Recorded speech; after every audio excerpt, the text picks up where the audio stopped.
పచ్చి గొడ్డు మాంసం తిన్నటువంటి మేము అంటరాని వాళ్ళం అయిపోయామరా. అయితే దానికి వచ్చే పాలు మీరే తాగుతారు, దానికి వచ్చే పెరుగు మీరే తింటారు, దాంట్లో మొత్తం జిల్లగొడితే వెన్నొస్తే మీరే ఒంటి రాసుకుంటారు, దాంతో కొవ్వుతో మొత్తం సబ్బులు తయారైతే మీరే రాసుకొని మొత్తం తింటారు, మొత్తం రాసుకొని మొత్తం స్నానం చేస్తారు. ఈ రోజున ఆ గొడ్డు మాంసంలో ఉన్నటువంటి కాజు నుంచి క్యాప్సూల్ తయారైతే క్యాప్సూల్ మీరే వేసుకుంటున్నారు.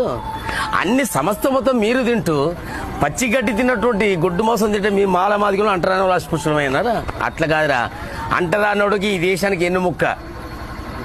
ఆ ఎన్నుముక్క ఏమని చెప్పంటే, రే ఎద్దు కూర తిన్నోడే ఎంతో ముద్దుగున్నాడే, ఎద్దు కూర తిన్నోడే ఎంతో ముద్దుగున్నాడే, ముద్దా పప్పు శాకాహారి బుద్ధిహీనుడైనాడే, ఎద్దు కూర తిన్నోడే ఎంతో ముద్దుగున్నాడే, ఎద్దు కూర తిన్నోడే ఎంతో ముద్దుగున్నాడే, ఎద్దు కూర తిన్నోడే ఎరుఫులైను చేశాడు, ఎద్దు కూర తిన్నోడే బొగ్గు బాయి తవ్వాడు, ఎద్దు కూర తిన్నోడే రైలును కనిపెట్టాడు, ఎద్దు కూర తిన్నోడే ఆనకట్టగట్టాడు, ముద్దా పప్పు శాకాహారి కులాన్ని కనుగొన్నాడు, ఎద్దు కూర తిన్నోడే ఎంతో ముద్దుగున్నాడే, ఎద్దు కూర తిన్నోడే ఎంతో ముద్దుగున్నాడే.